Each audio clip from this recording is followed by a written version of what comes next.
J'ai appris de la pire des manières que l'amour, celui qui nous fait planer, peut devenir le point de départ d'une chute sans fin. Imaginez-vous enceinte de votre mari adoré, et voir votre père détruire votre vie juste après. Bonjour mes chéris, ici c'est grand-mère Sébastienne, avec mes 7 ou 8 ans de vécu sur le dos, parlant directement depuis ma petite maison modeste à Lyon. Mais l'histoire que je vais vous raconter aujourd'hui se passe dans le village où je suis née, à Sarlala, au Canada, en plein cœur du Périgord. Aujourd'hui, c'est un lieu touristique plein de châteaux et de maisons médiévales, mais dans les années 60, c'était un endroit paisible où tout le monde connaissait tout le monde.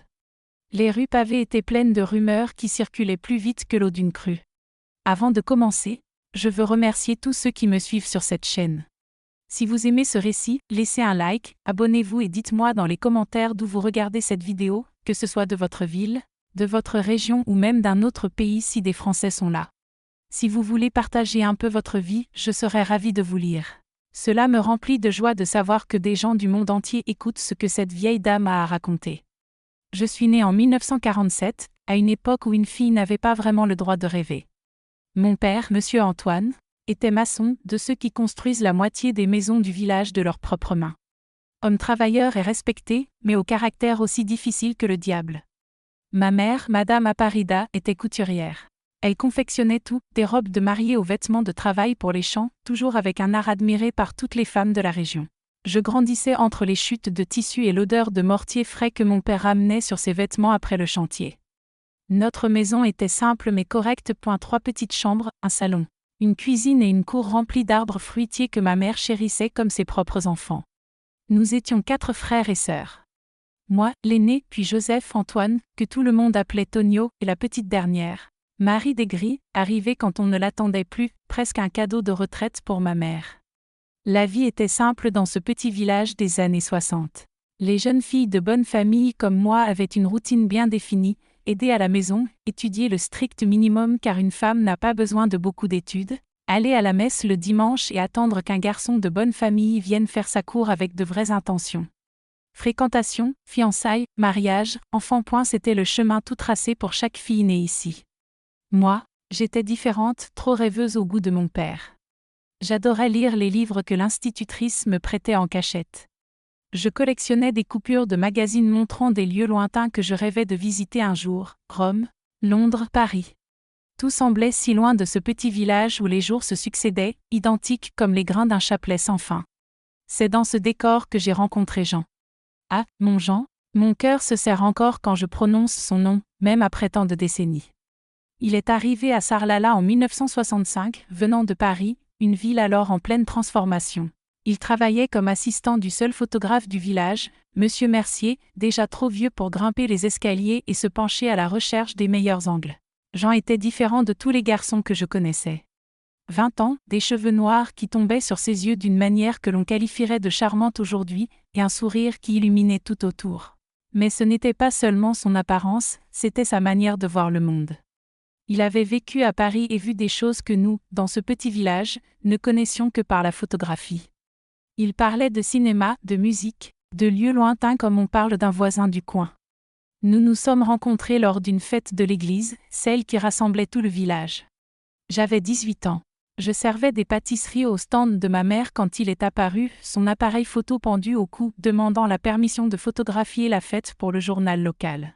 « Mademoiselle, cela vous dérangerait-il si je prenais une photo de vous en train de servir les douceurs ?» demanda-t-il, sa voix semblant être une mélodie. « Ce sera magnifique dans le journal avec ce sourire. » Mon visage rougit immédiatement. Aucun garçon ne m'avait jamais fait de compliments aussi directs. Dans notre village, les garçons étaient timides, ils envoyaient d'abord un message par leur sœur ou un ami avant d'oser adresser la parole à une demoiselle.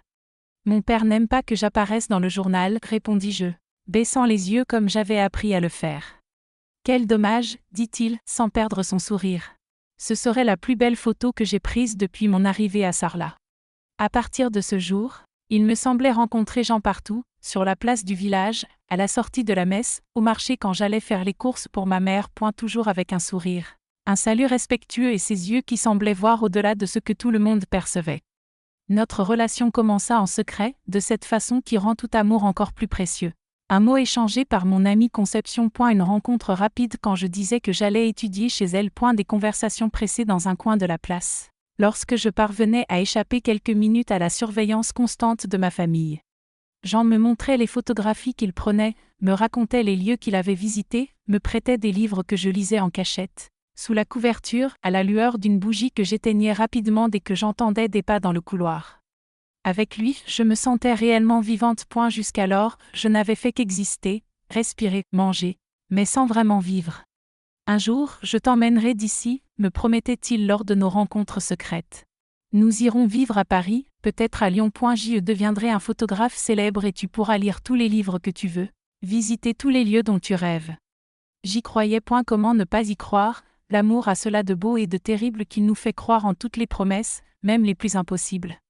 6 mois après nos premières rencontres, Jean prit finalement son courage à deux mains et alla parler à mon père. Et elle s'habilla avec ses plus beaux vêtements, emprunta la 2 CV bleue de Mercier, fierté du vieux photographe, et apparut chez nous un dimanche après la messe.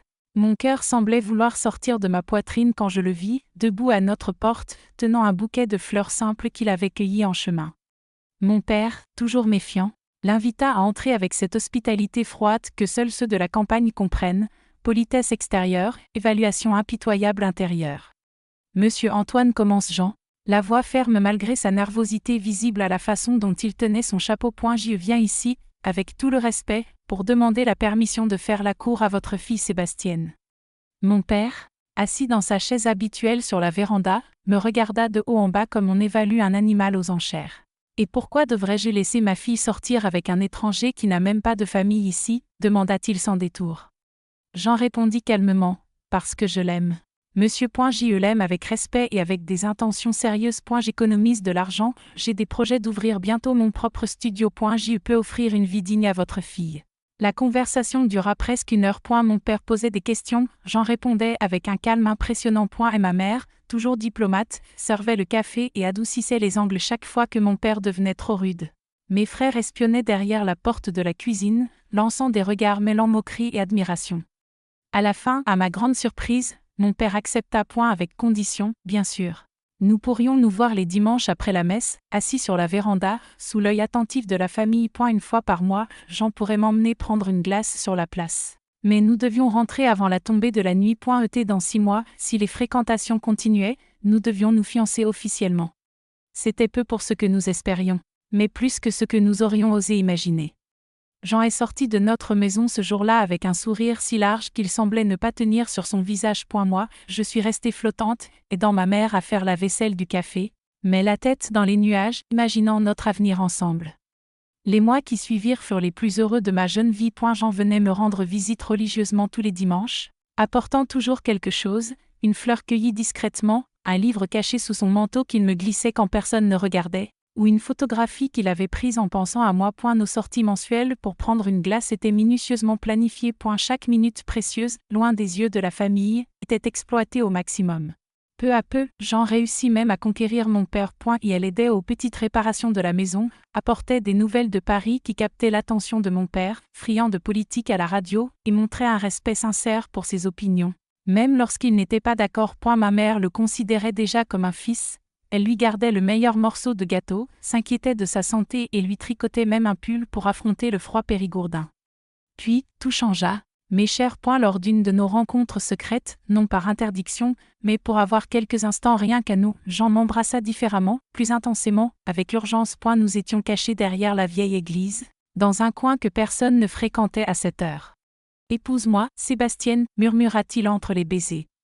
Je ne peux pas attendre 1 an, mon père a dit que nous devions être fiancés pendant au moins 1 an, répondis-je, inquiète des conventions établies. Je ne peux pas attendre 1 an. Je te veux avec moi maintenant, tous les jours, toutes les nuits. Ce qui suivit, mes chers, est ce qui arrive quand 2 jeunes amoureux perdent la tête. Je ne vais pas entrer dans les détails, mais ce soir-là, derrière la vieille église, nous avons franchi une ligne que les demoiselles de bonne famille de mon époque n'auraient pas dû franchir avant le mariage. Dans les semaines qui suivirent, nous nous retrouvions souvent en secret. C'était mal, je le savais. J'avais été élevée en sachant ce qui était bien ou mal. Mais l'amour a cette force qui semble abattre toutes les barrières. Jean et moi nous aimions avec l'intensité de ceux qui sentent le temps passer trop vite et que chaque instant doit être vécu pleinement. Puis, mes règles eurent du retard. À eu début, je n'y prêtais pas attention. Stress, préoccupation pour le mariage, Mais une semaine devint 2, puis 3, et la peur s'installa point tremblante, je confiai enfin à Jean lors d'une rencontre secrète. Je pense que je suis enceinte, les larmes coulaient sur mes joues, incontrôlables. Je m'attendais à voir la panique sur son visage, peut-être même qu'il proposerait de fuir immédiatement point, mais ce que je vis me surprit, un large sourire sincère et une étreinte qui me coupa presque le souffle. C'est merveilleux, Sébastienne. Nous devons nous marier rapidement. Et il n'y a plus à attendre. J'y vais parler à ton père aujourd'hui même. Je dirai que j'ai trouvé un meilleur emploi à Lyon, que je peux subvenir aux besoins d'une famille et que je veux te prendre pour femme au plus tôt. Nous ne parlerons du bébé qu'après le mariage. Sa confiance me rassura un peu, mais la peur restait là, enracinée dans ma poitrine. J'y connaissais trop bien mon père pour croire que tout se passerait sans accroc. Monsieur Antoine était un homme d'honneur à l'ancienne, certaines choses étaient impardonnables pour lui. Nous convînmes que Jean parlerait à mon père le dimanche suivant après la messe. Tout était planifié, il dirait qu'il avait reçu une proposition de travail dans un studio à Lyon, qu'il avait un endroit pour nous loger et qu'il ne voulait plus attendre pour faire de moi sa femme. Mais le destin, mes chers, a parfois des plans cruels. Le vendredi précédent ce dimanche, 2 jours avant la grande demande, je me sentis soudainement mal pendant le déjeuner. Une nausée violente me fit courir dehors. Ma mère, qui avait déjà eu 4 enfants et connaissait bien les signes, m'a regardée avec un mélange d'inquiétude et de compréhension. Quand je suis revenue à table, pâle et tremblante, après que mes frères soient sortis et que nous soyons restés seuls dans la cuisine, elle a pris mes mains entre les siennes et a demandé, d'une voix basse mais ferme: « Depuis combien de temps es-tu enceinte, Sébastienne ?» Au début, j'ai nié, bien sûr. J'ai parlé de quelque chose que j'avais mangé, de fatigue, n'importe quelle excuse qui me venait à l'esprit. Mais ma mère secoua simplement la tête. Ses yeux semblaient lire mon âme, me fixant avec un mélange de déception et d'inquiétude. « Ma fille, je suis ta mère. J'y connais ce regard. J'y connais ces symptômes. J'y ne demande que pour savoir combien de temps nous avons avant que ton père s'en aperçoive. » Alors, j'ai éclaté en sanglots, confessant tout, combien j'aimais Jean, nos rencontres secrètes, ma grossesse, et les plans pour parler à mon père ce dimanche. Et ma mère m'écouta en silence, le visage de plus en plus grave. « Ton père ne doit pas savoir, Sébastienne, dit-elle enfin. Pas maintenant. Pas de cette façon. Et elle tuerait Jean, et ensuite il te tuerait. » Au début, j'ai cru qu'elle exagérait. Et la peur typique des femmes de l'époque pour leur mari. Mon père était rigide, parfois cruel dans ses paroles, mais de là à tuer quelqu'un, cela me semblait un saut trop grand. Jean va lui parler dimanche, maman. Il va dire qu'il veut se marier rapidement, qu'il a un emploi à Lyon. Nous ne parlerons pas du bébé encore. Mais si Dieu écoutait, il choisit de détourner les yeux ce jour-là. Le samedi matin, je me réveillai en entendant de l'agitation dans la maison, des voix en colère, une porte qui claque, ma mère qui pleurait. Quand je sortis de ma chambre, encore endormie, je trouvai mon frère Joseph debout dans le couloir, le visage pâle. « Qu'est-ce qui s'est passé ?» demandai-je, le cœur déjà serré par un mauvais pressentiment. « Papa a découvert pour toi et Jean, » dit-il à voix basse. « Quelqu'un vous a vu derrière la vieille église et l'a raconté à papa. Et elle est partie comme un fou. Et elle a pris le fusil. Maman a essayé de l'arrêter, mais tu sais comment il devient quand il est en colère. » Le monde tourna autour de moi. Mon père, armé et aveuglé par la rage, toutes les histoires entendues sur les hommes tuant par honneur, sur les demoiselles perdues, sur les fiancés qui payaient le prix. Tout cela défilait dans ma tête comme un film d'horreur. « Où est-il allé ?» criai-je, attrapant la chemise de mon frère. « Nous devons l'arrêter. Il est allé au studio de Mercier. Et elle a dit qu'il allait résoudre le problème pour toutes. » Je n'hésitais pas encore en chemise de nuit, sans chaussures, je courus dans la rue de terre en direction du centre du village, vers le petit studio photographique. Les villageois me regardaient effrayés. Certains tentèrent de m'arrêter pour demander ce qui se passait, mais je courais comme si ma vie en dépendait. Et, d'une certaine façon, c'était le cas. À mon arrivée, une petite foule se tenait déjà devant le studio. Mon cœur se glaça. J'y poussai les gens, criant le nom de Jean, criant pour mon père, criant pour Dieu, mais il était trop tard. Quand j'entrai dans le studio, le temps sembla s'arrêter. Le bruit de la foule disparut, le son de mes propres cris s'évanouit. Tout ce qui existait était cette scène gravée à jamais dans ma mémoire. Jean était tombé au sol, sur le tapis rouge que M. Mercier utilisait pour photographier les mariés du village. Seulement maintenant, le tapis semblait encore plus rouge, imbibé du sang de mon amour. Ses yeux qui m'avaient regardé avec tant de tendresse étaient ouverts, vitreux, fixant le néant. L'appareil photographique, sa fierté, était brisé à côté de lui, comme s'il avait tenté de s'en servir pour se défendre. Mon père se tenait debout à côté du corps, le fusil encore fumant dans la main, le visage déformé par un mélange de rage et d'une terrible satisfaction. Quand il m'a vu entrer, Ses yeux se plissèrent et quelque chose changea dans ce visage que je connaissais depuis ma naissance. Ce n'était plus mon père. C'était un étranger, un monstre emporté par une haine que je n'avais jamais vue. Criai-je en courant vers Jean, tombant à genoux dans le sang, essayant de toucher son visage déjà froid. Jean, s'il te plaît, parle-moi. Mais il ne parlerait plus jamais. Deux coups de fusil avaient traversé sa poitrine, directement dans le cœur.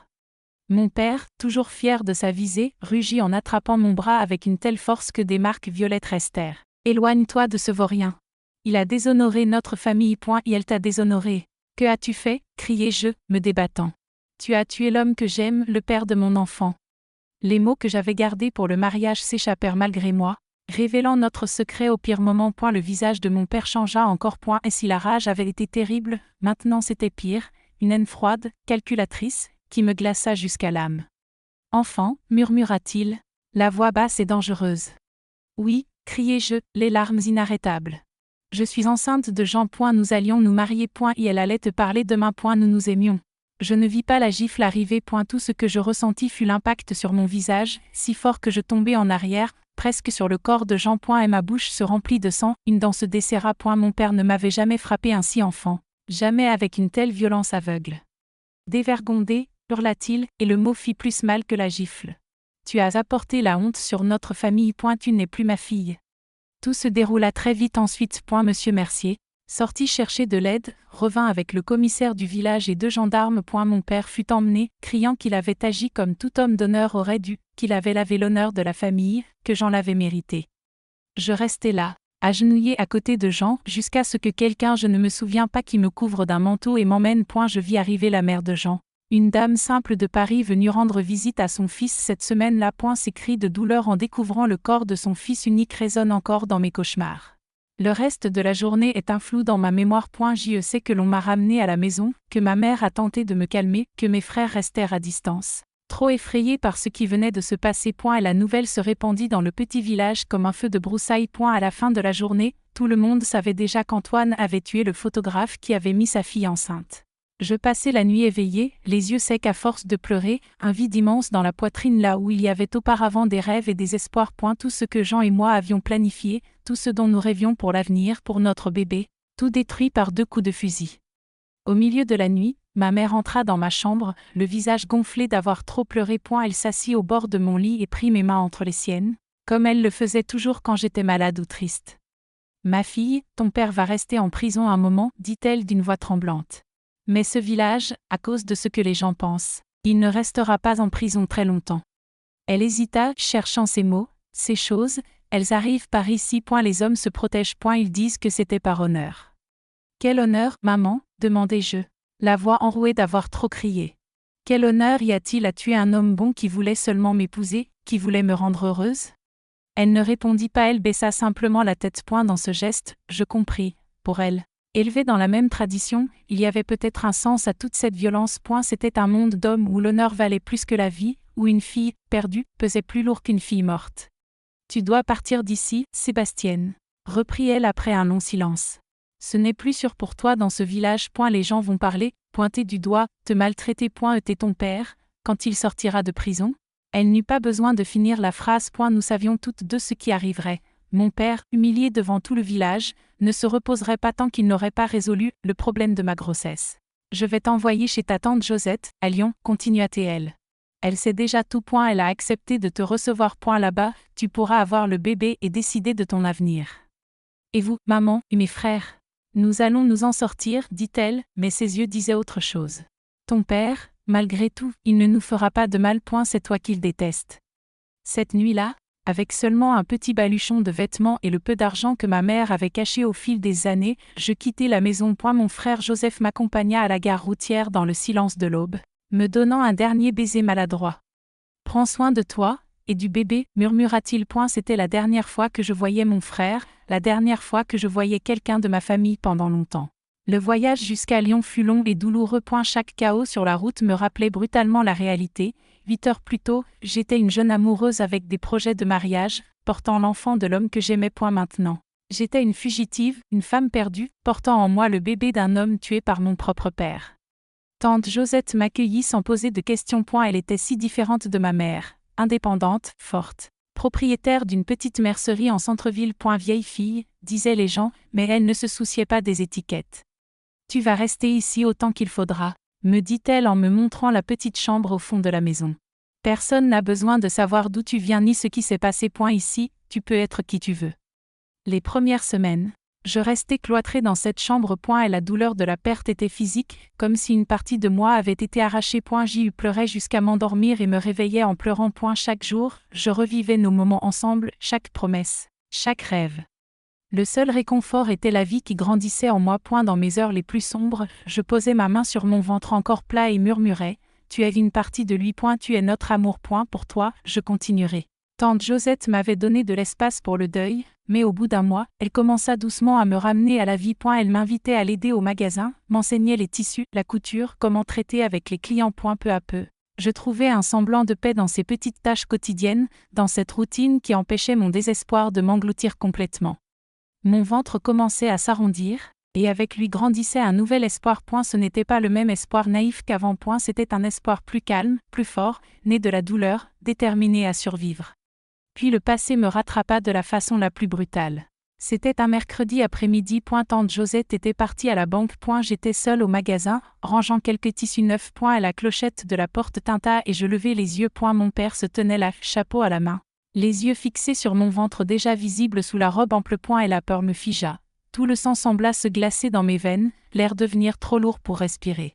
« Papa » réussis-je à articuler, la voix presque éteinte. « Que fais-tu ici ?»« Je suis venu finir le travail, » dit-il calmement, d'une voix terriblement glaciale. « Je suis venu nettoyer la honte de notre famille une fois pour toutes. » Il avait vieilli de 10 ans en quelques mois, le visage maigre, les yeux enfoncés dans leurs orbites. Mais ce qui m'effrayait le plus, c'était l'absence totale d'émotion. Pas de rage, pas de haine, juste une détermination froide et calculatrice. « Comment es-tu sorti de prison ?» demandai-je, cherchant désespérément du regard une échappatoire.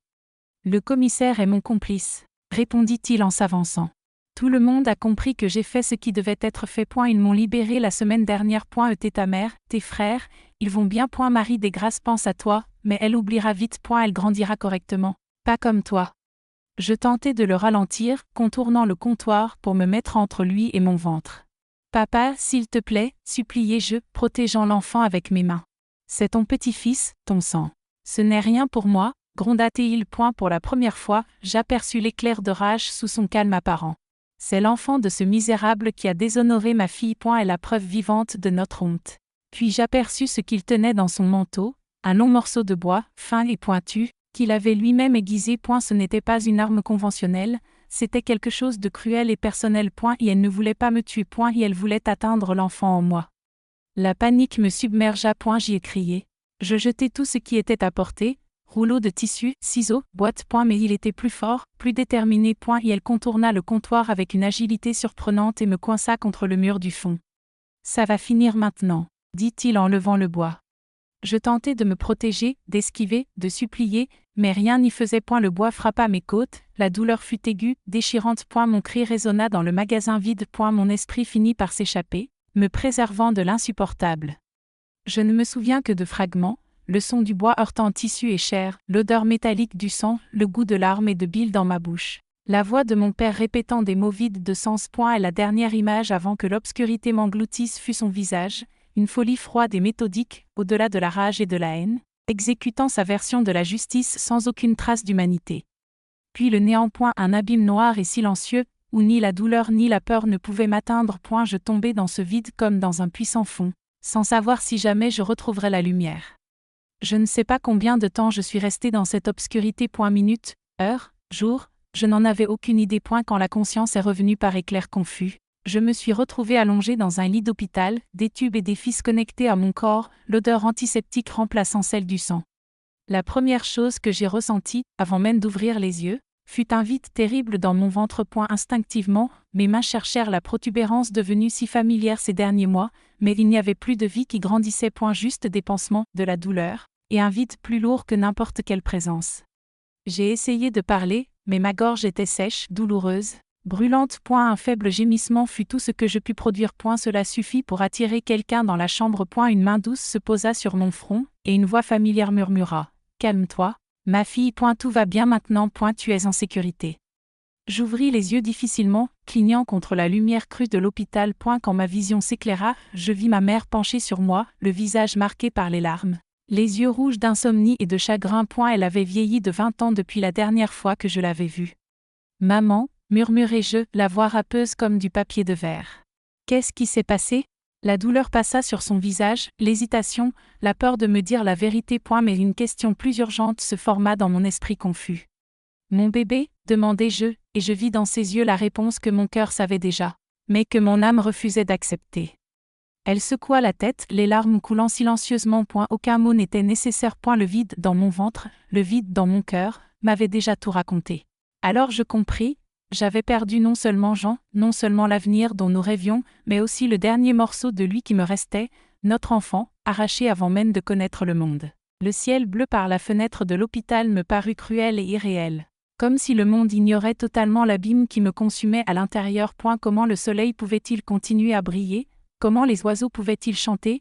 Mon monde avait disparu, mais l'univers continuait, indifférent. Combien de temps? Demandai-je à ma mère, tenant toujours ma main, la voix un peu plus ferme après qu'on m'eût donné de l'eau. 2 jours, répondit-elle en réajustant doucement les couvertures, avec ce soin unique aux mères. Tu as perdu beaucoup de sang. Les médecins n'étaient pas sûrs que tu survivrais. Une partie de moi voulait comprendre pourquoi la vie s'était tant acharnée à me garder en vie. Que me restait-il? Jean mort, notre enfant arraché, ma famille brisée, mon père transformé en monstre que je ne reconnaissais plus. Et lui? Demandai-je, incapable de prononcer le mot papa. Ma mère baissa les yeux vers nos mains entrelacées. Il est mort, murmura-t-elle enfin. Et sa voix tremblait. Le père de Jean, Monsieur Marcel, de Paris. Il est venu pour l'enterrement, pour te rencontrer, pour voir la demoiselle que son fils aimait tant. Le monde tourna autour de moi, les murs blancs ondulant comme de l'eau. Elle continua, les larmes roulant sur ses joues. Il t'a sauvé. Et elle a entendu tes cris dans la rue. Et elle est entrée dans le magasin et a vu ce qui se passait. Et elle avait une arme. Ton père ne l'a pas vu arriver. Trop occupé à te détruire. Et elle a tiré une seule fois, pour protéger, toi et l'enfant. Puis il a appelé l'ambulance. Mais c'était trop tard pour le bébé. Je sentis un vide noir s'ouvrir dans mon ventre, un trou qui menaçait de m'engloutir entièrement. Pour le bébé et pour ton père, corrigea doucement ma mère. Une partie de moi aurait peut-être dû ressentir quelque chose, tristesse, rage, soulagement. Mais je ne ressentais rien. Toutes mes émotions semblaient avoir été drainées avec mon sang, resté dans le magasin, sur le sol où tout avait basculé. Je regardais le plafond blanc de l'hôpital, comptant les taches de moisissure qui formaient des dessins absurdes, comme si elles se moquaient de ma vie brisée. Monsieur Marcel est en prison? Demandai-je après un long silence. Non, répondit ma mère, avec une fermeté dans la voix que je ne lui avais jamais connue. Les gens de la rue ont vu ce qui s'est passé. Ils ont témoigné qu'il t'a sauvé, que ton père allait te tuer. Ils ont appelé ça, de la légitime défense d'autrui. Ironique, pensais-je. Le même système qui avait libéré mon père si vite après qu'il ait tué Jean protégeait maintenant l'homme qui avait tué mon père pour me sauver. La justice, parfois, ces chemins semblaient n'avoir de sens que pour ceux qui étaient du bon côté. Et maintenant, qu'allait-il se passer? Demandai-je plus à moi-même qu'à elle. Maintenant, tu guéris, dit-elle en serrant ma main. Tu redeviens forte. Et après, je ne peux pas revenir à Sarlat, complétai-je dans ma tête. Non, acquiesça-t-elle tristement. Les gens n'oublieront pas. Les petites villes ont une mémoire longue et tenace. Et la fille de Monsieur Antoine, déshonorée par un photographe étranger, ayant perdu un bébé, et causé indirectement la mort de son père, restera marquée. On la pointera du doigt, on chuchotera son nom. Les portes se fermeront, les regards te suivront, les murmures t'accompagneront jusqu'à la tombe. Elle posa sa main sur la mienne. Ta tante Josette t'accueille à Lyon. Mais il faudra recommencer ici. Elle te veut près d'elle, elle dit que tu as du talent pour les tissus, pour les ventes. J'ai secoué la tête. Je ne pouvais pas retourner dans ce magasin. Là où j'avais tout perdu. Chaque morceau de tissu me rappellerait le sang. Chaque ombre me ferait voir mon père, le morceau de bois. Chaque client ferait sursauter mon cœur. Je ne peux pas rester à Lyon, dis-je finalement. Pas près de tout ça. Ma mère hocha la tête comme si elle s'y attendait. Il y a une cousine à Paris. Tu ne la connais pas. Elle a quitté la région il y a longtemps. J'y lui ai écrit quand tout s'est passé. Elle peut te recevoir, t'aider à trouver du travail. Paris. Est la grande ville, la fourmilière humaine où personne ne connaîtrait mon histoire, où je pourrais me perdre dans la foule, devenir un visage anonyme parmi des millions. L'idée m'attira comme une lumière attire un papillon de nuit, dangereuse, peut-être, mais irrésistible. Quand est-ce que je peux partir? Demandai-je. Et je vis un soulagement intense passer sur le visage fatigué de ma mère. Elle avait peur que je capitule, que la douleur soit trop forte pour continuer. Les médecins doivent encore t'observer une semaine. Après, si tout va bien, nous organiserons ton voyage. Une semaine. 7 jours entre l'enfer que j'avais traversé et le purgatoire qui m'attendait. Assez pour que les plaies extérieures commencent à cicatriser, mais aucun siècle ne suffirait à refermer celle de l'âme. Et toi, maman, et mes frères, demandai-je, redoutant la réponse. Son visage se contracta, mélange de douleur et de détermination. Je vais m'occuper de tes frères. Joseph travaille déjà, il aide à la maison. Tonio et Marie des Grâces ont encore besoin de moi. Je n'ai pas demandé si elle viendrait avec moi. J'y connaissais la réponse. Et ma mère appartenait à ces femmes qui plantent des racines profondes, qui ne quittent pas leurs devoirs, qui supportent le poids du monde sans se plaindre. Elle resterait à Sarlat, affronterait les regards et les murmures, s'occuperait de la tombe de mon père, un jour après l'autre, comme elle l'avait toujours fait. Les jours à l'hôpital s'étaient traînés comme des escargots. Chaque minute semblait une heure. Chaque heure un jour entier. Les infirmières étaient gentilles, les médecins efficaces, mais personne ne savait vraiment quoi dire à la demoiselle qui avait tout perdu d'un seul coup. Leurs mots de réconfort sonnaient creux. Leur regard de pitié ne faisait que renforcer ma solitude. Ma mère venait tous les jours, apportant de la nourriture maison cachée dans son sac, racontant de petites histoires du village qui semblaient venir d'un autre monde, d'une vie que j'avais vécue il y a des siècles. Tante Josette apparaissait aussi, avec des magazines, une robe neuve pour que je la porte dehors, et des projets pour moi si jamais je changeais d'avis sur Paris. Durant cette semaine de récupération, j'ai découvert l'étendue des dégâts. Au-delà de la perte du bébé, les médecins avaient dû enlever une partie de mon utérus, détruite par la violence de l'attaque. Je ne pourrais jamais avoir d'enfant, jamais porter une vie en moi. J'avais 19 ans. Et cette sentence perpétuelle pesait déjà sur mes épaules. Quand ils m'ont enfin autorisé à sortir, c'était fin juillet 1966. Et la chaleur de l'été méditerranéen frappait Lyon, l'air sec me démangeant sur les pansements. J'y sortis de l'hôpital, appuyé sur le bras de ma mère. Plus maigre de 20 kilos. Et la robe neuve de tante Josette flottait sur mon corps, à la fois trop large et trop vide, comme un écho des courbes de ma grossesse interrompue. J'ai passé 3 jours chez ma tante, reprenant des forces pour le long voyage jusqu'à Paris. Je ne sortais pas de ma chambre, incapable de regarder par la fenêtre donnant sur la rue où se trouvait le magasin, le théâtre de ma tragédie. J'y mangeais peu, dormais à peine, hanté par des cauchemars où les scènes de ce jour se répétaient à l'infini, parfois avec des cruautés encore plus vives. La veille de mon départ, alors que je faisais ma petite valise avec les quelques vêtements que ma mère avait apportés de Sarlat, une visite inattendue survint. Monsieur Marcel, le père de Jean, avait demandé à me voir. J'hésitais longtemps. Que pourrais-je dire à l'homme qui avait perdu son fils à cause de moi, à celui qui avait tué mon père pour me sauver? Quel mot pourrait suffire pour une situation si impossible? Mais quelque chose en moi savait que j'avais besoin de cette rencontre, de cette clôture avant de commencer une nouvelle vie. Je demandais qu'on le laisse entrer. Et elle ressemblait tellement à Jean que mon cœur se serra dès que je le vis. Même yeux, même visage, même légère inclinaison du corps. Plus âgé, plus fatigué, plus triste. Mademoiselle Sébastienne, dit-il, le chapeau dans les mains, la voix enrouée par le chagrin. Il fallait que je voie la demoiselle que mon fils aimait tant avant de retourner à Paris. Je ne pus répondre. Les mots restèrent coincés dans ma gorge, noués et menaçant de m'étouffer. Jean m'écrivait beaucoup à ton sujet, continua-t-il, sortant de sa poche un paquet de lettres attachées d'une ficelle. Chaque semaine depuis qu'il était arrivé à Sarlat, il parlait de toi, de la plus belle demoiselle qu'il ait jamais vue, de celle qui lisait en cachette de son père, qui rêvait de lieux lointains, et qui avait le sourire le plus doux du monde. Les larmes se mirent à couler avant que je puisse les retenir. Je n'avais plus pleuré depuis l'hôpital, comme si tout avait été asséché à l'intérieur. Mais là, devant cet homme, vivant souvenir de mon amour perdu, les vannes se rouvrirent. Il va m'emmener à Paris, réussis-je à dire entre 2 sanglots. Nous allions nous marier, élever notre enfant la dash-bas. Et elle allait ouvrir un studio photographique. J'allais apprendre à développer les photos, l'aider. Nous avions tant de projets.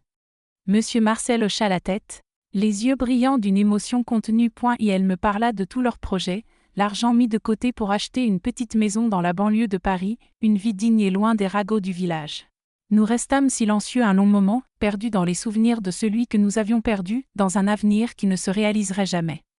Je suis venu demander pardon, dit-il finalement, la voix presque un murmure. De ne pas être arrivé avant, de ne pas avoir sauvé mon fils, de ne pas avoir pu protéger votre bébé. Monsieur, vous m'avez sauvé la vie, réussis-je à dire, sentant le poids de ces mots. Une vie que je ne savais même pas si je voulais continuer, mais que vous avez préservée au prix de votre propre liberté. Comment puis-je vous remercier pour cela? En vivant, répondit-il simplement. En vivant pleinement, comme mon fils l'aurait voulu. Et elle t'aimait trop pour te voir détruite. Avant de partir, Marcel me donna le paquet de lettres et une enveloppe brune contenant quelques photographies. Ce sont les dernières qu'il a prises, expliqua-t-il. Elles étaient dans son appareil ce jour-là. Monsieur Mercier les a développées pour moi. Et elle a pensé que tu voudrais peut-être les avoir. Mes mains tremblaient alors que j'ouvrais l'enveloppe. À l'intérieur, les images de Sarlat capturées par les yeux de Jean, la vieille église, la place centrale, la rivière paresseuse. Et, à ma grande surprise, plusieurs photos de moi que je ne savais même pas qu'il avait prises, moi souriant au stand de la fête, moi lisant à l'ombre d'un arbre, moi regardant par la fenêtre de ma maison avec une expression rêveuse. La dernière photo me coupa le souffle. Moi de profil, une main doucement posée sur le ventre, déjà marqué par les premiers signes de grossesse. Mon visage était serein, presque radieux, illuminé par le soleil. Meté dans l'écriture soigneuse de Jean, une seule phrase, mais deux vies en une seule image. Ces lettres et ces photographies devinrent tout ce que j'emportais à Paris, outre quelques vêtements et médicaments. Mon trésor, mon lien avec un passé qui semblait chaque jour plus distant, comme un rêve qui s'efface au réveil. L'adieu à ma mère à la gare fut la chose la plus difficile que j'ai jamais faite. Nous nous embrassâmes comme si nous savions au fond que ce serait la dernière fois. Elle pleurait silencieusement, mouillant mon épaule de larmes sans fin. Et quand tu arriveras, dit-elle en ajustant mon col pour la 1000e fois, raconte-moi comment est Paris, comment sont les gens là-bas. J'écrirai toutes les semaines.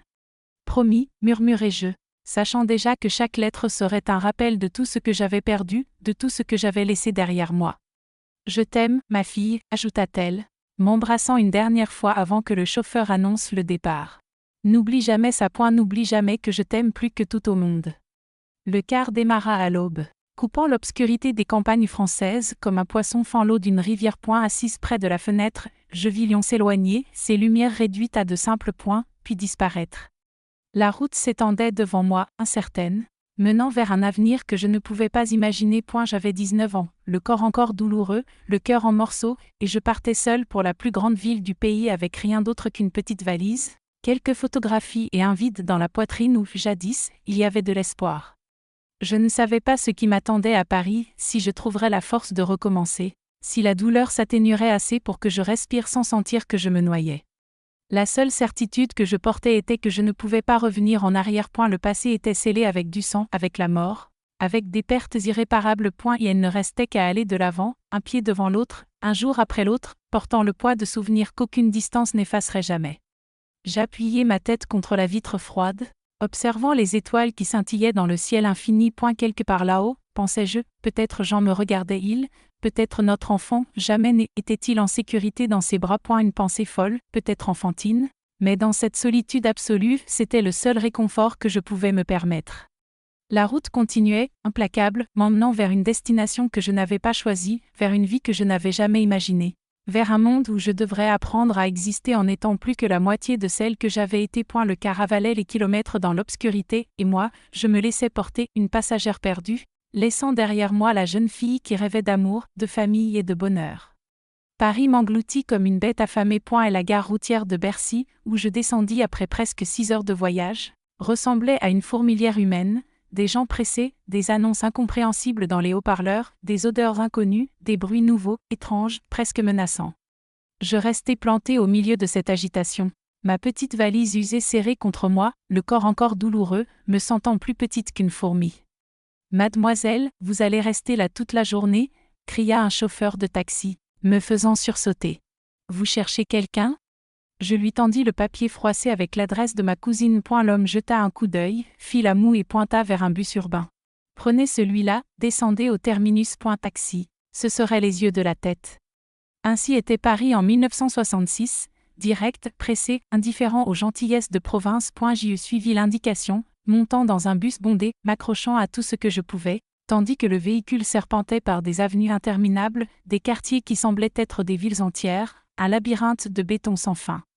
La maison de Zulmira se trouvait dans la banlieue de Belleville, une construction simple, serrée entre d'autres semblables, rue pavée qui devenait boueuse sous la pluie. Elle me reçut avec l'hospitalité méfiante des citadins, une étreinte rapide, des questions pratiques, des yeux évaluant mon état déplorable. « Ta mère m'a raconté en gros ce qui s'est passé, dit-elle en me montrant la petite chambre au fond où je resterais. Ici, personne ne saura rien. Tu recommences comme beaucoup le font dans cette ville. » Recommencer. Comme si c'était si simple, comme changer de vêtements ou de coiffure, comme si je pouvais laisser derrière moi non seulement un lieu, mais tout ce qui m'avait défini jusqu'alors.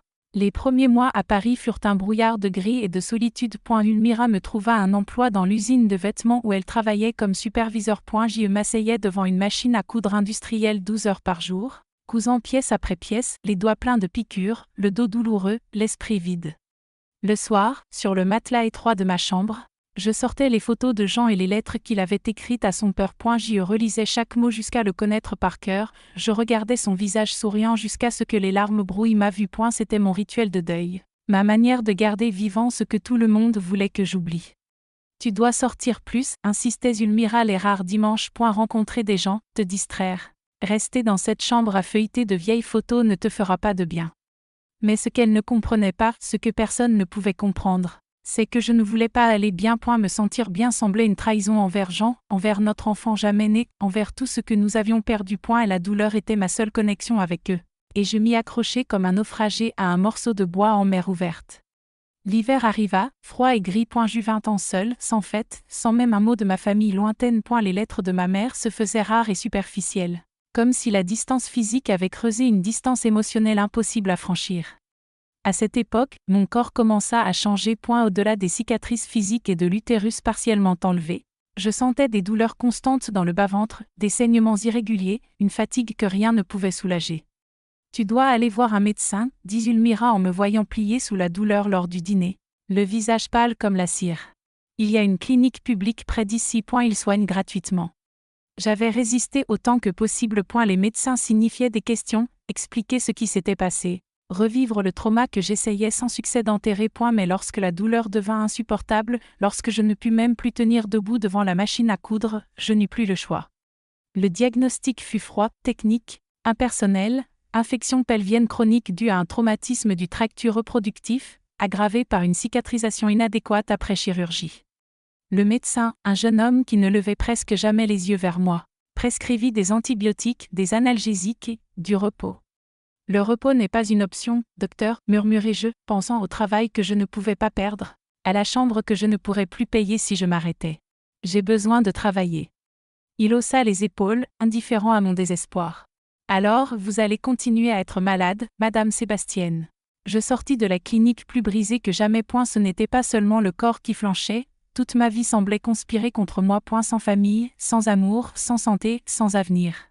À 20 ans, je me sentais vieille de 80 ans. Courbée par un poids qui m'écrasait non seulement physiquement, mais jusque dans l'âme. Les médicaments soulagèrent un temps, puis les douleurs revinrent, accompagnées de fièvres nocturnes qui me trempaient de sueur et me laissaient frissonner sous ma couverture mince. J'avais tellement maigri que mes vêtements, déjà trop larges après la tragédie, semblaient maintenant appartenir à une autre personne. Fin 1967, je manquais de m'évanouir à l'usine. Je tombais sur la machine à coudre, l'aiguille perçant ma main. Le sang tachant le tissu blanc que je cousais. On m'emmena d'urgence au même hôpital public où j'avais reçu mon diagnostic initial. Cette fois, le médecin était différent, une femme d'âge moyen. Aux yeux fatigués mais bienveillants. Elle m'examina avec attention, posant des questions que personne n'avait jamais posées sur l'accident, sur mon traitement à Lyon, sur ma récupération. Vous avez une infection grave qui s'est propagée, expliqua-t-elle après les examens. Nous devons vous hospitaliser pour des antibiotiques intraveineux, et vous aurez probablement besoin d'une autre chirurgie pour retirer les tissus endommagés. Je ne peux pas rester à l'hôpital, protestai-je faiblement. Je vais perdre mon emploi, ma chambre. Si vous ne restez pas, vous allez perdre la vie, répondit-elle simplement, sans cruauté. Le choix vous appartient, mais vous avez déjà trop perdu pour renoncer à cela. Sa voix, empreinte de compréhension sincère plutôt que de pitié, fit tomber les dernières barrières que j'avais dressées. J'y eus pleuré comme jamais, sanglotant comme un enfant perdu, laissant sortir toute la douleur, toute la peur et toute la solitude accumulées depuis mon départ de Sarlat. Le médecin attendit, silencieuse, une main ferme sur mon épaule. Quand j'eus repris mon souffle, elle me regarda dans les yeux. Vous êtes trop jeune pour abandonner. Nous allons nous occuper de vous maintenant, et après, vous déciderez de ce que vous ferez de la vie qui vous reste. Je restai hospitalisée près de 2 mois. L'infection était plus grave qu'on ne l'avait cru. Elle s'était étendue à d'autres organes, et mon corps affaibli luttait pour survivre. J'eus 2 chirurgies et des fièvres hautes pendant des semaines. J'y perdais encore du poids, flottant entre conscience et délire, revoyant Jean m'appeler, sentant les coups de notre bébé qui n'existait plus. Zulmira vint parfois me voir, apportant des vêtements propres et racontant les nouvelles du quartier sans attendre de réponse. À sa 3e visite. Elle me rapporta ce que je savais déjà. J'avais été licenciée de l'usine, et ma petite chambre avait été louée. Quelques affaires m'attendaient dans un carton. Tu pourras rester sur mon canapé jusqu'à ce que tu te débrouilles, dit-elle, plus par obligation que par véritable désir d'aider. Mais tu dois arranger quelque chose rapidement. Et la vie est difficile pour tout le monde. En mars 1968, lorsque je reçus enfin mon congé, j'étais une ombre de moi-même, moins de 40 kilos, les cheveux tombant partout, le visage si maigre que mes yeux semblaient sortir de leurs orbites. Le médecin me remit une liste de médicaments, des conseils alimentaires, et un dernier avertissement: trouver quelque chose pour vivre au-delà de la douleur. Un travail, un passe-temps, un animal, peu importe. Mais trouvez-le, ou la prochaine fois que nous nous reverrons, ce sera à la morgue. Je vivais déjà comme morte, mais il restait une étincelle. Le canapé de Zulmira était inconfortable et sa patience courte. Après quelques semaines à entendre des allusions sur la nécessité de m'en sortir, je trouvai un emploi comme vendeuse dans une boulangerie près de la gare. Le propriétaire, un Portugais au cœur tendre, prit pitié de mon état. Et elle m'offrit, en plus du salaire minimum, une petite chambre au fond de la boutique où je pouvais dormir. La petite a l'air de revenir de la guerre, commenta-t-il à sa femme, croyant que je n'entendais pas jamais vu quelqu'un d'aussi fini avec si peu d'âge. Je me regardai dans le petit miroir fissuré de la salle de bain de la boulangerie et je ne reconnus presque pas celle qui me renvoyait mon reflet. Où était la demoiselle au teint rose qui souriait sur les photos de Jean? Où était la jeune femme qui rêvait de Paris, de Rome, d'une vie au-delà de Sarlat? Tout ce que je voyais maintenant, c'était un fantôme, des yeux morts dans un visage qui semblait avoir vieilli de plusieurs décennies en à peine 2 ans. Le travail à la boulangerie était éreintant, mais il avait ses avantages. Dès 5 heures du matin à 19 heures, j'étais presque toujours occupée, sans espace pour les pensées sombres. Il y avait toujours du pain, du café, parfois même un morceau de mortadelle ou de fromage oublié sur le comptoir. Peu à peu, presque malgré moi, je commençais à reprendre du poids. Les médicaments et une alimentation régulière rendaient la douleur tolérable. Juste assez pour que je puisse travailler sans m'évanouir. Les cheveux repoussaient, pas aussi brillants qu'avant, mais suffisamment pour couvrir le cuir chevelu resté nu pendant la maladie. C'est à la boulangerie que je rencontrai Madame Marguerite, une dame portugaise qui venait tous les matins chercher du pain chaud et restait bavarder un peu avant de rentrer chez elle. Elle remarqua mon accent de province, demanda d'où je venais et montra un intérêt sincère lorsque je mentionnai le Périgord. « Ma fille habite à Lyon, dit-elle un jour.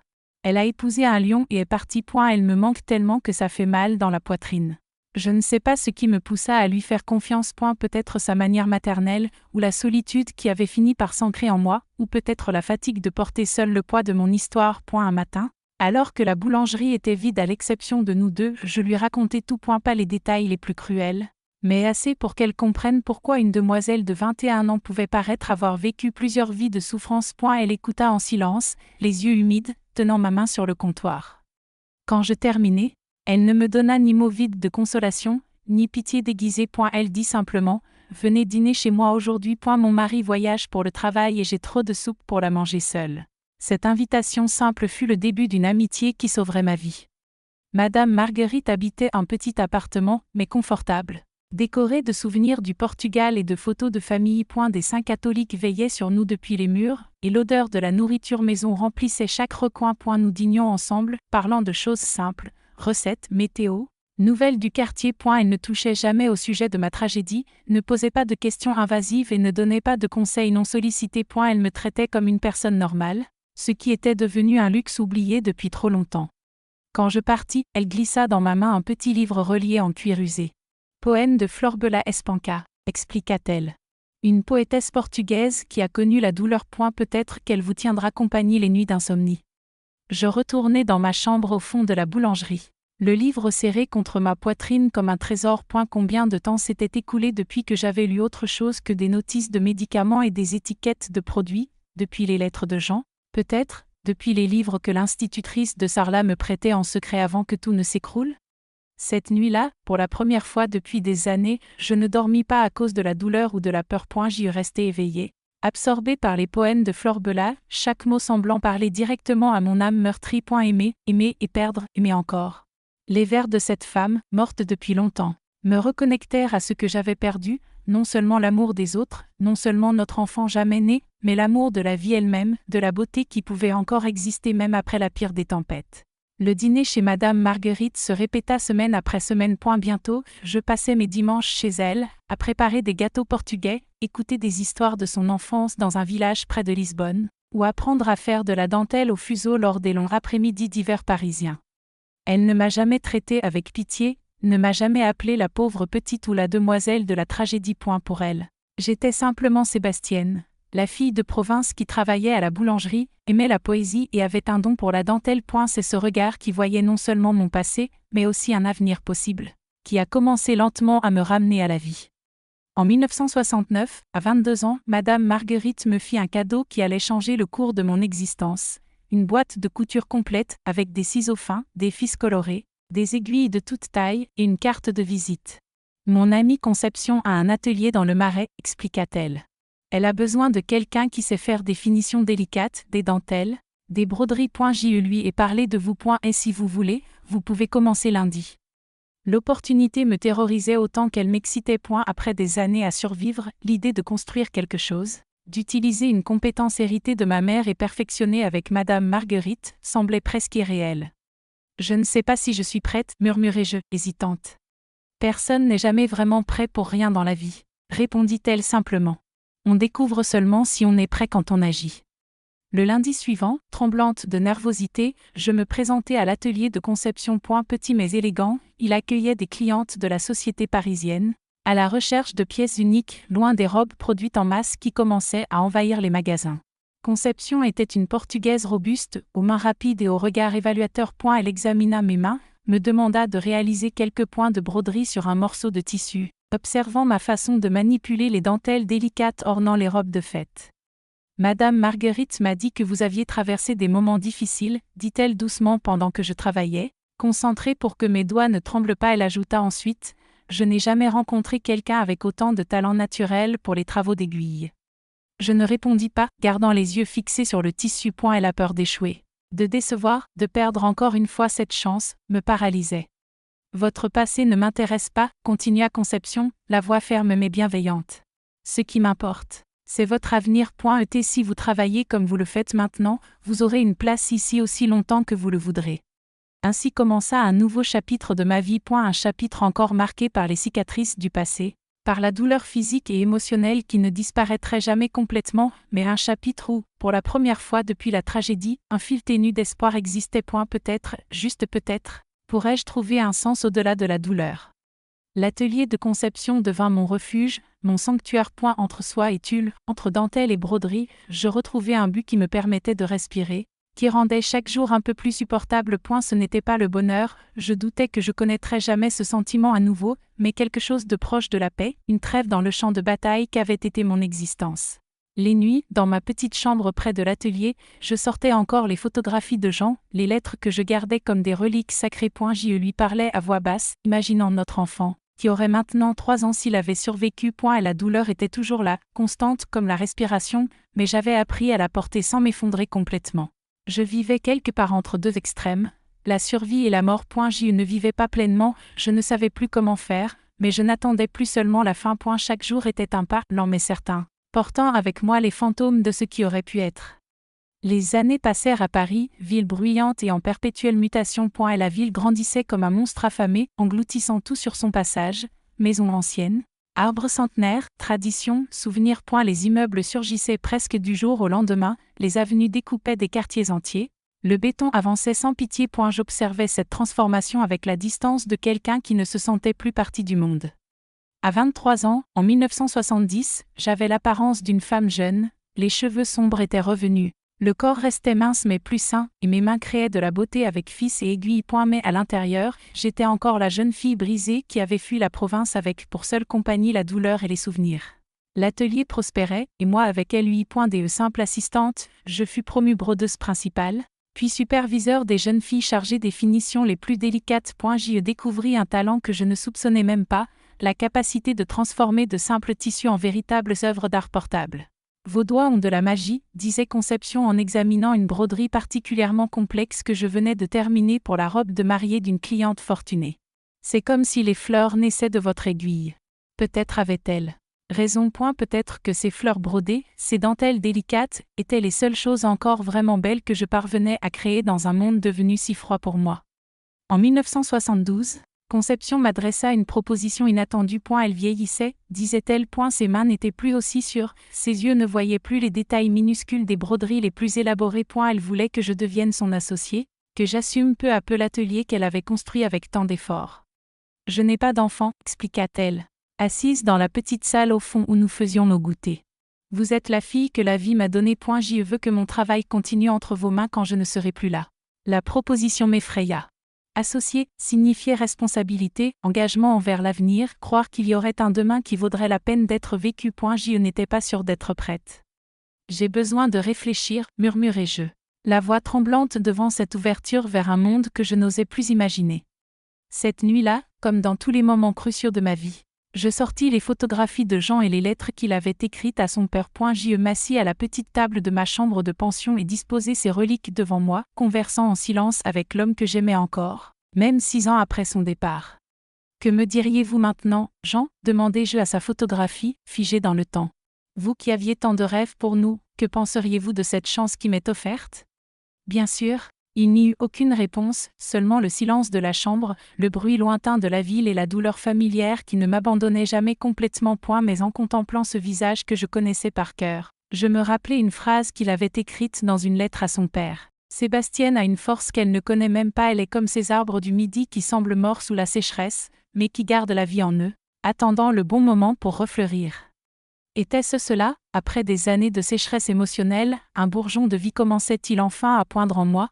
Pas l'amour, pas le bonheur complet. Je savais que ces sentiments avaient été enterrés avec Jean et notre enfant. Mais peut-être un but, un sens, une raison de continuer au-delà de la simple survie. Le lendemain matin, je dis à Conception que j'acceptais sa proposition. Ses yeux se remplirent de larmes de soulagement et de joie, un sentiment que j'observais avec la curiosité d'une personne qui avait oublié ce que c'était de ressentir. Nous allons changer le nom, décida-t-elle immédiatement.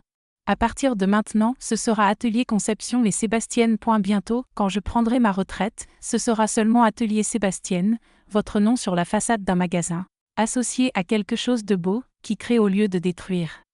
L'association avec Conception marqua le début d'une nouvelle phase. J'appris à gérer la partie commerciale de l'atelier, traiter avec les fournisseurs, négocier avec des clientes exigeantes, administrer des finances toujours serrées. Des compétences que je n'avais jamais imaginé développer, moi qui avais été élevée pour être simplement épouse et mère dans un petit village de province.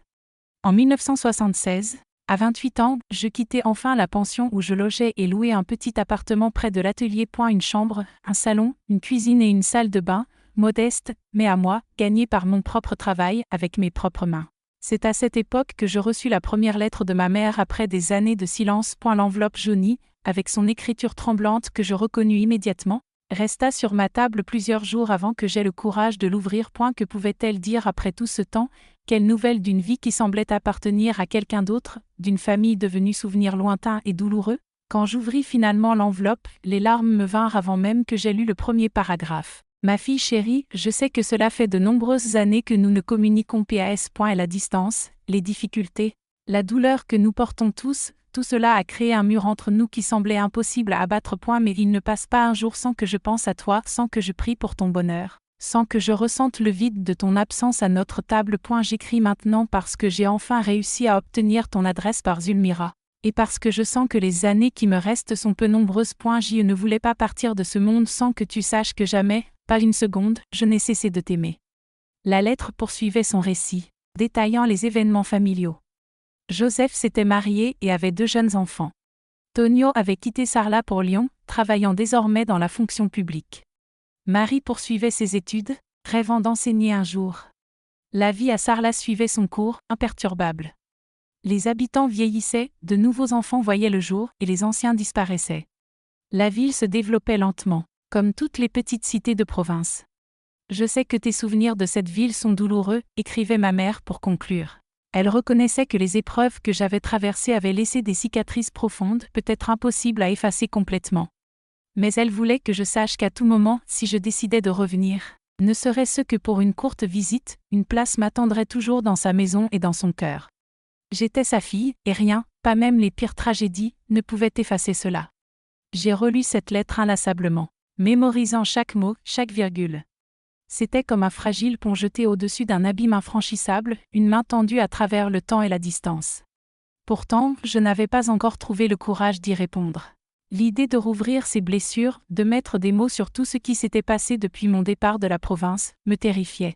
J'ai gardé la lettre précieusement avec les photographies de Jean, me promettant de répondre quand je me sentirais prête. Mais les jours se sont transformés en semaines, les semaines en mois. La lettre est restée muette, suspendue comme un fantôme qui hantait mes nuits solitaires. L'année 1976 a apporté des changements dans l'atelier. Conception, approchant de ses 70 ans, commençait à réduire son implication, venant seulement quelques heures par jour, me laissant prendre progressivement davantage de décisions. L'entreprise prospérait modestement. Nous ne deviendrions jamais riches, mais nous avions notre clientèle fidèle et des commandes régulières pour des robes de mariée et des vêtements de cérémonie destinés aux familles traditionnelles. Cette année-là, Madame Marguerite, ma première amie à Paris, est tombée gravement malade. Un cancer rapide et implacable a consumé son corps robuste en quelques mois. Je me rendais à l'hôpital chaque jour après le travail, portant des fleurs, des livres de poésie que nous lisions ensemble, des nouvelles du monde extérieur qu'elle ne pouvait plus voir.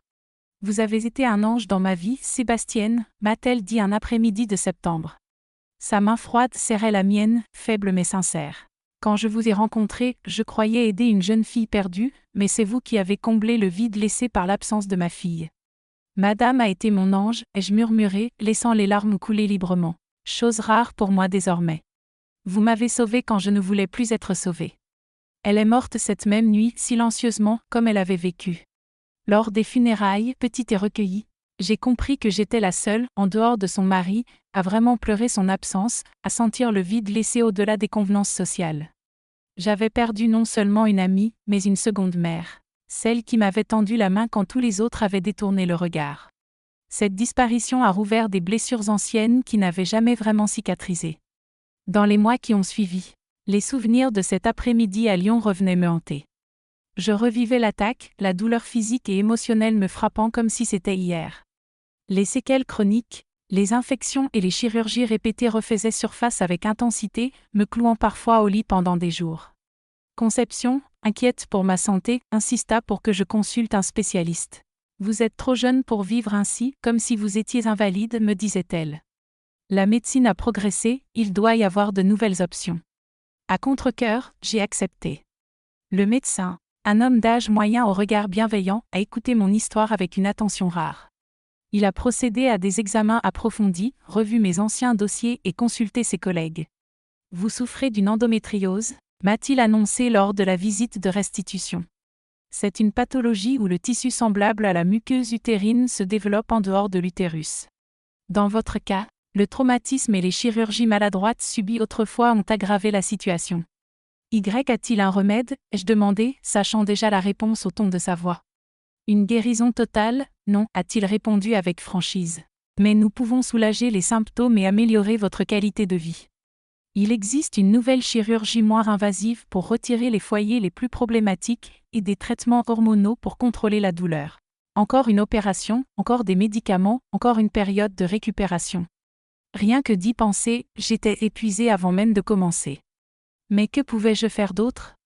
À 30 ans, je me sentais vieille, comptant les jours entre les crises qui m'empêchaient de fonctionner, redoutant chaque cycle menstruel qui apportait son lot de douleurs presque insupportables. Je vais y réfléchir, ai-je dit en me levant pour partir. J'étais déjà à la porte lorsque le médecin m'a rappelé. Mademoiselle Sébastienne, appela-t-il, sa voix maintenant plus douce. Je sais tout ce que vous avez traversé, des épreuves que personne ne devrait endurer. Je sais que la médecine vous a parfois déçu. Mais ne renoncez pas encore. Il vous reste beaucoup de vie à vivre. Ces mots ont résonné dans mon esprit pendant plusieurs jours. Était-ce vraiment ce que je voulais ? Plus de temps, plus d'années de solitude, de douleur et de souvenirs qui me poursuivaient comme des spectres. Quel avenir pouvais-je espérer, moi qui avais été si profondément marqué par le passé ? La réponse m'est venue de façon inattendue. Un après-midi, alors que je travaillais sur une broderie particulièrement délicate pour la robe d'une jeune mariée aisée, la cliente est entrée pour un essayage. Elle tenait sur ses genoux une petite fille, pas plus de 3 ans, aux boucles dorées et aux yeux pétillants de curiosité. « J'espère que cela ne vous dérange pas », expliqua la cliente en installant l'enfant à côté de moi. Sa nourrice était malade et elle n'avait personne pour la garder. Je répondis que non, incapable de parler davantage. Mon regard restait fixé sur cette fillette qui avait exactement l'âge qu'aurait eu mon fils s'il avait survécu. Le même éclat dans les yeux, la même curiosité que je lui avais imaginée. Le même sourire que Jean arborait sur les photographies que je conservais comme des trésors. « Quelle jolie fleur !» dit soudain l'enfant en pointant ma broderie. « On dirait qu'elle est vivante. » Quelque chose en moi, longtemps figé, s'est soudain éveillé. Une chaleur a envahi ma poitrine, une douceur oubliée depuis des années. Ce n'était pas le bonheur, pas exactement. C'était plutôt une possibilité, un éclat de lumière entr'ouvrant une porte que je croyais définitivement fermée. « Merci, réussis-je à murmurer, la voix enrouée par l'émotion. « Vous voulez voir comment je fais ?» demanda l'enfant en hochant la tête. Sa mère, surprise par mon ouverture inhabituelle, la fit asseoir sur une chaise à côté de moi. J'ai passé l'heure suivante à lui montrer comment les points devenaient des pétales, comment les fils colorés transformaient le tissu blanc en fleurs éclatantes. Ses yeux brillaient de fascination. Ces questions innocentes me rappelaient une époque où moi aussi je m'émerveillais des petites magies de la vie. Quand elles sont finalement parties, je suis restée longtemps assise, contemplant la broderie inachevée. Je sentais une émotion étrange, indescriptible. Ce n'était pas une guérison complète. Certaines blessures ne disparaîtraient jamais totalement. Ce n'était pas l'oubli. Jean, notre enfant perdu, la violence qui avait brisé notre chance de bonheur, tout cela était encore présent, toujours partie de moi. Mais c'était différent. C'était peut-être l'acceptation. La compréhension que je pouvais porter cette douleur tout en découvrant de petits instants de beauté, de connexion et de sens. Le passé n'avait pas besoin de dicter entièrement mon avenir. Peut-être, juste peut-être, il y avait encore un but pour moi dans ce monde au-delà de l'ombre de ce qui aurait pu être. La semaine suivante, j'ai programmé l'intervention chirurgicale. 3 mois plus tard, j'ai commencé un cours du soir en design de mode dans une école technique proche de l'atelier. À Noël de cette année-là, j'ai enfin répondu à la lettre de ma mère, racontant succinctement ma vie parisienne, demandant des nouvelles de mes frères, ouvrant une porte restée fermée presque 10 ans. Ce n'était pas un nouveau départ complet. Ce n'était pas un effacement magique de tout ce qui s'était passé. Les cicatrices physiques et émotionnelles étaient toujours là, certaines douloureuses au toucher, d'autres seulement comme des traces blanches des batailles passées. Les cauchemars revenaient parfois la nuit. Les anniversaires de Jean et la date à laquelle notre enfant serait né restaient des jours de deuil silencieux. Pourtant, quelque chose de nouveau grandissait dans les fissures de ce cœur brisé. Une résilience que je ne soupçonnais pas. La capacité de trouver de petites joies au milieu de la tristesse.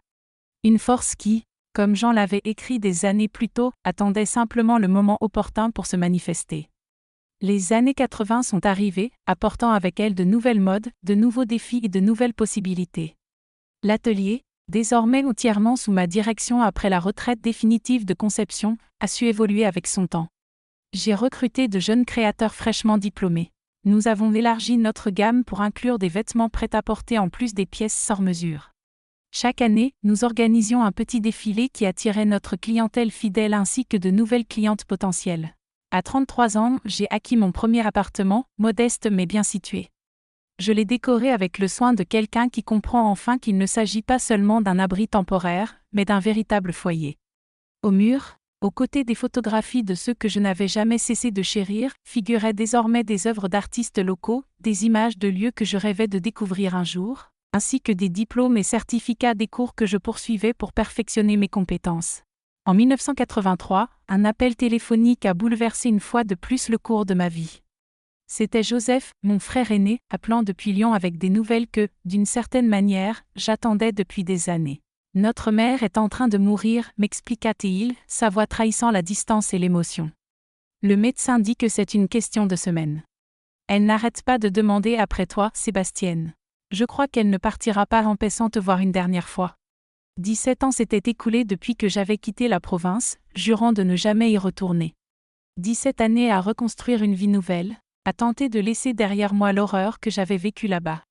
L'idée de revenir, d'affronter ces lieux chargés de souvenirs terribles, me paralysait. Mais c'était ma mère, celle qui avait fait de son mieux pour me protéger, qui avait souffert sa propre version de la tragédie, et qui avait perdu son mari dans des circonstances si cruelles. Je prendrai le premier train demain, dis-je, ma décision prise avant même que je puisse réfléchir aux conséquences. Le trajet vers la province ressemblait à un passage à travers un tunnel du temps. Chaque kilomètre semblait me ramener non seulement géographiquement, mais aussi émotionnellement, défaisant les couches de protection que j'avais patiemment construites et rouvrant des vulnérabilités que je croyais surmonter. À Lyon, Joseph m'attendait à la gare. Je reconnaissais à peine le garçon maigre qui m'avait accompagné dans ma fuite désespérée. Il était devenu un homme de presque 40 ans, avec des tempes grises et le même regard doux que notre mère. L'étreinte que nous avons échangée était maladroite, chargée d'émotions contradictoires. Nous étions à la fois étrangers et famille, liés par le sang et les souvenirs, séparés par des années et des expériences que nous n'avions pas partagées. Elle est à la maison, m'expliqua-t-il en conduisant la vieille voiture dans des rues de Lyon à peine reconnaissables, si différentes de la ville que j'avais quittée. Elle n'a pas voulu rester à l'hôpital. Elle a dit qu'elle voulait mourir en regardant la cour, les plantes qu'elle entretient depuis tant d'années. Quand je suis entrée dans la chambre simple où elle reposait, j'ai dû retenir un cri. La femme forte que je connaissais, même dans les pires moments, s'était muée en une figure fragile, presque transparente, étendue sur les draps blancs. Ses cheveux, autrefois noirs comme les miens, étaient maintenant rares et entièrement blancs. Son visage, une carte de rides profondes, racontait des histoires de douleur, de travail acharné et d'inquiétude constante. Mais ses yeux, eux, étaient restés les mêmes. Et lorsqu'elle m'a aperçu debout à la porte, incapable d'avancer ou de reculer, ils se sont illuminés d'une lueur que je croyais ne jamais revoir. « Ma fille » murmura-t-elle en tendant une main tremblante vers moi. « Tu es venue » J'ai couru vers elle, laissant tomber toutes les hésitations, toutes les barrières. J'ai embrassé son corps frêle avec tout le soin que j'ai pu rassembler, sentant la chaleur de sa fièvre sur ma peau, le tremblement constant qui trahissait combien elle était proche de la fin. « Je suis là, maman, dis-je, les larmes coulant librement. Je suis là maintenant. » Pendant 2 semaines, je suis restée à ses côtés, dormant sur une chaise improvisée près du lit. Je ne sortais que pour de courtes douches et pour manger ce que ma belle-sœur préparait. Nous avons parlé longuement de notre passé, des années perdues, des blessures que nous portions chacune à notre manière. Je ne me suis jamais pardonnée, confessa-t-elle une nuit, si faiblement que je dus me pencher pour l'entendre. De ne pas avoir mieux protégé, de ne pas avoir vu les signes avant qu'il ne soit trop tard. Il n'y avait aucun moyen de savoir, maman, répondis-je en serrant sa main. Personne n'aurait pu imaginer qu'il irait si loin. Un père devrait protéger sa fille, pas la détruire, dit-elle, les yeux perdus dans un point lointain, comme si elle regardait au-delà des murs de cette chambre simple. Il n'était pas comme ça au début de notre mariage. C'était un homme bon, travailleur. Mais avec le temps, quelque chose a changé. Une amertume, une rage qui a grandi comme de la mauvaise herbe. Je ne ressentais pas de pardon pour l'homme qui avait été mon père. Je ne crois pas qu'il soit possible de pardonner certaines atrocités complètement. Pourtant, dans ces conversations avec ma mère, j'ai trouvé une forme de compréhension. Pas de justification, jamais, mais la reconnaissance que même les monstres commencent comme des êtres humains. Que la ligne entre humanité et cruauté est parfois plus fine qu'on ne le voudrait croire. Ma mère est partie un dimanche matin, silencieusement, pendant que je tenais sa main. Comme si elle avait attendu seulement mon arrivée, mon pardon. Non pas pour ce qu'elle avait fait, mais pour ce qu'elle n'avait pas pu empêcher. Pour enfin se permettre de se reposer. L'enterrement fut simple, à l'image de sa vie. J'ai retrouvé mes frères et sœurs. J'ai fait la connaissance de neveux que je n'avais jamais vus. J'ai reçu des étreintes de gens de la communauté qui se souvenaient encore de moi, certains avec des regards de pitié, d'autres avec une curiosité mal dissimulée envers la jeune fille partie tant d'années auparavant et revenue comme étrangère. Je ne suis pas allée à Sarlat. Je n'étais pas prête. Peut-être que je ne le serai jamais. Avant de repartir pour Paris, j'ai demandé à Joseph de m'emmener dans un endroit précis à Lyon, le cimetière où Jean avait été enterré. Trouver sa tombe fut plus difficile que prévu. Tant d'années avaient passé, tant d'autres morts avaient rejoint ce champ silencieux. Finalement, dans un coin reculé, à l'ombre d'un vieil arbre, nous avons trouvé la pierre tombale simple, Jean Miranda, 1943-196. Fils bien-aimé, éternel dans nos cœurs. Aucune mention de moi, aucune trace de notre histoire brutalement interrompue. Pourquoi y en aurait-il eu ? Pour le monde, j'étais seulement la jeune fille indirectement responsable de sa mort, pas la femme qu'il aimait, avec qui il rêvait de bâtir une vie, avec qui il attendait un enfant. Je me suis agenouillée devant la pierre froide. J'ai déposé les fleurs que j'avais apportées et enfin prononcé les mots que j'avais gardés près de 2 décennies. Pardonnez-moi de ne pas avoir su vous protéger. Pardonnez-moi d'avoir été la raison de votre mort. Pardonnez-moi d'avoir survécu alors que vous ne l'avez pas pu. Il n'y eut aucune réponse, bien sûr, seulement le vent léger qui faisait frissonner les feuilles de l'arbre, le cri lointain d'un oiseau. Le murmure étouffé de la ville poursuivant sa routine indifférente à ma douleur renouvelée. Pourtant, dans ce dernier moment d'adieu, j'ai senti quelque chose se relâcher en moi. Ce n'était pas une libération totale. Les chaînes du passé étaient trop lourdes pour cela. Mais c'était comme si un nœud particulièrement serré s'était légèrement desserré, me permettant de respirer plus profondément pour la première fois depuis des années. 3 jours plus tard, je suis retournée à Paris, emportant avec moi les vieilles photographies que ma mère avait conservées, les lettres que j'avais envoyées et qu'elle avait gardées comme des trésors, ainsi que de petits souvenirs d'une vie qui semblait appartenir à quelqu'un d'autre. Je portais aussi quelque chose de moins tangible, une compréhension plus profonde que nous sommes à la fois prisonniers et architectes de notre propre destin. Les années qui suivirent apportèrent leur joie et leur peine. L'atelier continua de prospérer modestement, avec une petite équipe qui me permettait de me consacrer davantage au design et moins aux tâches administratives. J'ai entretenu des contacts réguliers avec mes frères et sœurs, reconstruisant lentement des ponts que je pensais détruits à jamais. Les douleurs physiques ne disparurent jamais complètement. Les médecins expliquaient que c'était le résultat de dommages permanents, de cicatrices internes qu'aucune chirurgie ne pourrait effacer entièrement. J'ai appris à vivre avec elles, à reconnaître les signes indiquant que je devais ralentir, à accepter que certaines limites feraient toujours partie de ma vie. Et me voici en 2025, assise dans ce fauteuil confortable de mon appartement à Lyon, où je suis revenue après ma retraite il y a 5 ans. L'atelier à Paris continue de fonctionner, maintenant dirigé par une ancienne apprentie devenue presque une fille pour moi. Je suis revenue près de mes frères et sœurs, près de mes neveux qui ont désormais leurs propres enfants. J'ai regagné cet endroit qui, malgré tous les souvenirs douloureux, reste d'une certaine façon mon foyer. Les cicatrices ne se sont jamais totalement refermées. Lors des nuits d'orage, je me réveille encore en sursaut, croyant entendre la voix de mon père, sentant les fantômes d'anciennes douleurs. Je feuillette encore les albums de photographies, murmurant à ceux que je ne peux plus toucher quand la solitude se fait plus forte. Je visite encore le cimetière où il repose, apportant des fleurs et des mots qu'il seul pourrait comprendre. Mais au fil de ces 60 ans depuis la tragédie, j'ai appris qu'il est possible de vivre avec la douleur. Que les cicatrices, si profondes et laides soient-elles, sont aussi des marques de survie. Même un cœur brisé peut encore battre, ressentir, y trouver de petits instants de paix au milieu de la tempête. Ce n'était pas la vie que j'avais rêvée, cette vie innocente à Sarlat, amoureuse du photographe aux yeux doux qui promettait de me montrer le monde. Ce n'était pas la vie que j'avais imaginée en sentant mon enfant bouger pour la première fois, en planifiant un avenir plein de promesses qui ne se réaliseraient jamais.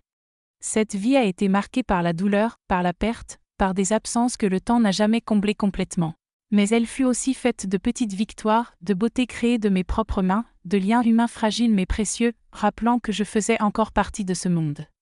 Si j'ai retenu une leçon, c'est qu'aucune douleur n'est si grande qu'on ne puisse la porter un peu plus longtemps. Qu'il est possible de continuer, d'espérer, même dans les nuits les plus sombres, car le soleil finit toujours par se lever à nouveau. Et que les cicatrices, même si elles ne se referment jamais totalement, témoignent non seulement de notre souffrance, mais aussi de notre capacité à persévérer, à résister, et à trouver du sens après la pire des tempêtes. Avant de conclure cette vidéo, je tiens à remercier tous ceux qui ont suivi mon histoire jusqu'ici. Si elle a touché votre cœur, je vous invite à laisser un like, à vous abonner à la chaîne, et à partager avec quelqu'un qui a peut-être besoin d'entendre que même dans les moments les plus sombres, il reste toujours une possibilité d'aller de l'avant. Dites-moi dans les commentaires d'où vous regardez cette vidéo. Cette vieille dame ici est très heureuse de savoir que sa voix parvient au cœur, partout dans cette grande France, et peut-être même au-delà. Que Dieu vous bénisse, mes chers. Si vous avez vraiment regardé jusqu'ici, laissez un commentaire avec Amen. Pour que nous soyons tous comblés de bonheur et de santé.